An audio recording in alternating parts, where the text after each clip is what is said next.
Goeiemôre, 10 November en ons cover gou 'n paar refugee vrae. Maar eerste, maak gereed. Die US government is in die proses om oop te maak. Het kan nog 'n paar dae vat, onthou eers. Gisterand het hulle gewou tot laat toe en principal budget uitgesit tot in Januarie toe.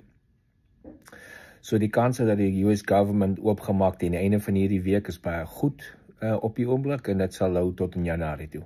Maar daarna is dit nou weer die volgende proses en hulle hooplik kan hulle differences en goed uitsorteer in die volgende 6 weke tot en met Januarie toe voor hulle weer moet vote vir die volledige budget. So maak my net gereed, hierdie dinge kan dalk baie vinnig loop. Jy weet die administrasie van Trump doen dinge vinnig. So as hulle oopmaak en begin toelaat dat die program maak volledig oop vir mense om te begin vlieg, kan dit baie vinnig gebeur. Maak gereed en wees gereed. Kom ons kyk gewoon na 'n paar vrae. As jy in die USA land, kan jy kies waar hulle jou stuur. Nee, jy kan nie. Jy word gesê, jy gaan 'n option kry in die interviews van 2 of 3 plekke wat jy miskien kan sê, wat jy kan sê, maar is nie noodwendig waar jy gaan gesit word nie. Hulle gaan jou plaas waar hulle jou gaan nodig kry en waar agents is of caseworkers is. Maar sodra jy deur die program is, die eerste paar maande gaan en jy gaan deur die program en jy's nou werkpermit en alles, kan jy gaan kies en gaan bly waar jy wil. Jy gaan net buite kan die support van 'n caseworker wees as jy buite daai land of daai dorp gaan. Is daar 'n manier om jou proses te check? Wat trek het? Daar's nie 'n manier nie. So daar's nie 'n link wat jy kan klik en dit wys jou presies die volgende stap en wat trek jou proses nie. Nie waarvan ek weet nie. Is there leather tanning industry or leather industry in America? Yes, there is leather industry. Remember, there's a lot of leather used in couches and cars and all that, and there's a shitload of cattle farms across America. So the leather industry, where they exactly it's stationed, I don't know. You just have to check online and search for that. But if you're interested in being involved in the leather industry, you'll definitely find something there. Ek is 67, sal ek by die weermag 'n kantoorwerk kry by die weermag. Ja, jy gaan soveel kan werk kan kry. Jy is 67, enigiemand kan 'n werk kry op daai ouderdom. En soos jy gaan byvoorbeeld dan jy hoef nie noodwendig aan 'n weermagbasis nie, dit kan enige federal of staats kantore wees. Jy doen net aansoek by jou local waar jy is en wat se dorp of waar jy wil bly. Kyk online wat is daar beskikbaar vir kantoorwerk en by die staatsdiens of by die federal government of op 'n basis. En jy gaan dan because elke basis, elke weermagdeel het sy eie civilian component ook wat mense wat op die basis werk. Waar koop jy jou maandelikse groceries? Jy sê jy koop jou groceries byvoorbeeld alles by Shoprite, Checkers of whatever. Hier by ons is dit verskillende, hang van jouself af. Jy kan enige plek gaan koop. Hier's mense wat by 2 of 3 plekke hulle goed koop. Byvoorbeeld hulle koop ons koop skoonmaakmiddels in bulk by 'n klub soos Sam's Club of so iets. En jy koop dit een keer en dit hou die hele jaar, want skoonmaakmiddels hou ons maar lank. Groceries gaan koop jy soos jy nodig het. Ander koop die hele maand se groceries op een slag, ander sal koop soos hulle nodig het. So, en jy kyk maar rond by elke winkel, Kroger, Publix, Walmart, enige van die winkels wat jy wil, gaan kyk jy maar rond, waar is die beste pryse, en dan gaan koop jy daar. Kyk weet wat se coupons ook, want party plekke sal 'n coupon net vir een ding, en dan gaan koop jy ander ding by ander plek.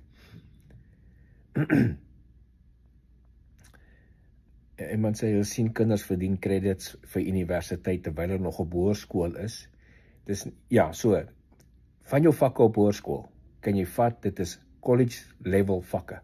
Dis ons is 'n vak wat jy moet complete, soos, onthou in Suid-Afrika kry ons laergraad, standaardgraad en hoërgraad op sekere vakke.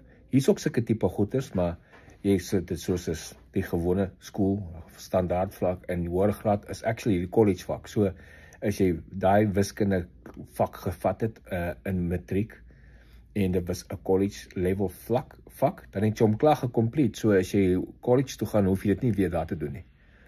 Of universiteit toe gaan. So dis wat dit beteken. So, en die kinders, hulle laat vir hulle weet as hulle aangaan, en hulle kyk ook hulle evaluasie die vorige tyd, sal jy actually daarin goed wees, of gaan jy sukkel, en as jy gaan sukkel, en sê hulle vir jou doen die skoolgraad vlak eerste, en dan die universiteitsvlak. So jy Jy hoef nie hier byvoorbeeld in Amerika hoef jy nie byvoorbeeld hulle doen nie soos jy moet matriek vrystelling kry om universiteit toe te gaan nie. Meeste mense kan college en universiteit toe gaan, maar obviously as jy jou grade heeltemal te laag is en jy maak dit net, dan gaan jy dalk sukkel. Al voordeel is jou grade baie hoog is, soos jy kry universiteitsvrystelling, soos jy 'n klomp A's in matriek en al die. Daar help jou om scholarships te kry by universiteite om party plekke verniet te gaan.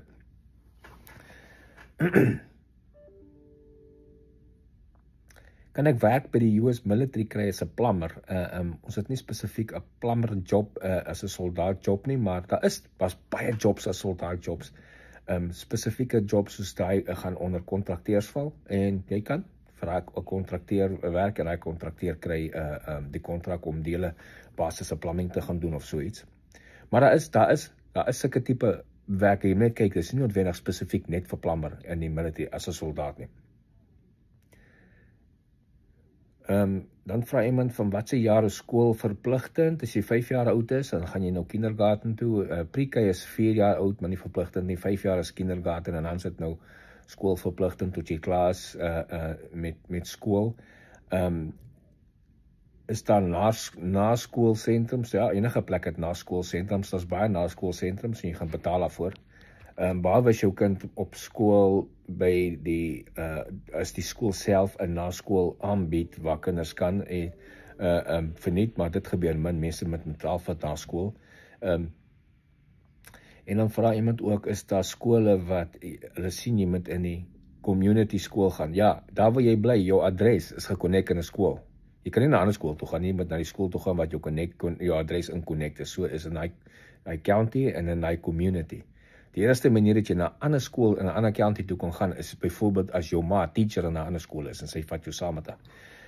So, hoe weet jy dan, as jy weet, so die beste is, kyk maar eers, as jy trek na 'n spesifieke dorp of stad toe, kyk waar is die beste skole van daai stad, doen navorsing, jy doen dit online, jy kan sien daar's ratings by elke skool, as jy sien, okay, daai skool is die beste skool, en kyk jy wat se living area cover daai skool, en gaan soek jy maar vir jou huis in daai living area om by daai skool uit te kom. Laat ek sien gou, sorry, moet jy elke jaar jou kind gaan registreer? Ja, jy gaan elke jaar jou kind registreer vir die volgende jaar vir skool. Baie keer is dit 5 minute, want jy is in hy skool vir 4 jaar, jy trek nie iewers heen nie, jy was daar die vorige jaar, jy gaan net in en bevestig, hy is nog steeds alles daar nie, goed is reg, vat 5 minute. Ander keer is dit die heel eerste keer, kan dit so klein bietjie langer vat, maar het vat hier regtig lank nie. En dan sê iemand, hulle sien skoolure, kinders begin hier by 9 uur, makkies 5 uur klaar in die middag, hang af, party skole begin al 7:30 in die oggend, ander skole begin 7 uur, ander skole begin 7:30, ander 8 uur, ander 8:30, ander 9 uur, dit hang af waar die skool en wat se roete hulle is op die busroete. So, standaard hier by ons, skoolure 7 ure lank, standaard skoolure. So, dit kan jou, as jy jou skool eers 9 uur begin, gaan jy definitief eers hier na 5 uur, 6 in die aand klaar wees met after school activities en al daai goeders. So die skool is 'n lang skooldag vir die kinders, die wat begin 7 uur die oggend, hulle kom eers 2 uur, 3 uur die middag by die huis. Dit is 'n lang dag vir hulle, maar alles word dan by die skool gedoen. Kry hulle 2 pauses? Nee, hulle kry net 1. Daar's net 1 recess, en dis nie, so hulle kry 'n recess, die kleine kinders, kry 'n recess en lunch. So recess, hulle stop en vat hulle uit, hulle gaan speel in die parkie buite, of loop in die gym rond as dit te koud is buite of so iets, en hulle kry lunch, maar jy kry net 1 lunch by skool, as nie soos 2 pauses wat jy eet of iets nie, so, maar onthou, die kinders wat skool toe kom in die oggend, kry jy breakfast by die skool, en dan, jy betaal daarvoor, of as jy onder 'n sekere inkomste is, dan kry jy dit verniet, en dan kry jy lunch, jy so by 11 uur, 12 uur, 1 uur, af wat se tyd jou skool begin het, en wat se tyd jou klas moet gaan lunch eet, jy eet lunch, dis nie, jy gaan nie hier buite speel op die rugbyveld en op die paviljoen sit en jou toebroodjies eet nie, jy gaan na die menasie toe, in die lunch hall, jy sit daar en eet jou lunch. Dis nie, daar's nie soos ding soos eet buite jou toebroodjies by die speelgrond nie. Dan, na skool is daar school activities, baie keer is die school activities soos sport of iets, is die laaste periode van skool, is binne die skooltyd ingereken. So jy moet net kyk met jou skool wat hulle spesifiek doen. Gister het ek gepraat op 'n live oor mense het gevra kan hulle jag, kan hulle wapens koop, en iemand het gesê ja, jy kan 'n wapen koop as jy refugee is. Ja, jy kan onthou, jy kan 'n wapen koop as jy refugee is en hier is die probleem. As jy nog nie 'n vaste inkomste, nog nie 'n vaste adres het nie, kan jy nie 'n wapen koop nie, want hulle moet 'n background check op jou doen.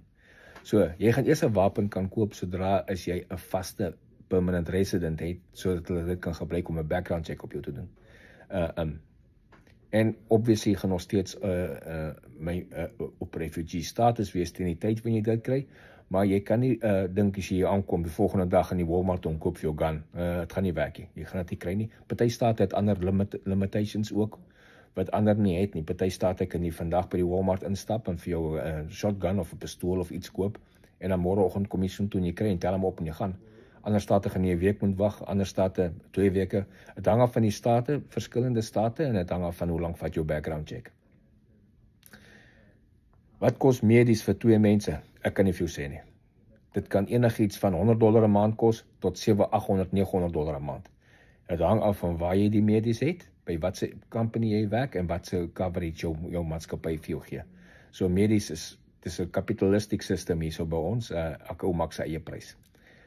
So, dis dan ons antwoorde vir vandag en sien ons mekaar weer binnekort. Gooi nog vrae hierso dan antwoord ek dit vir julle later.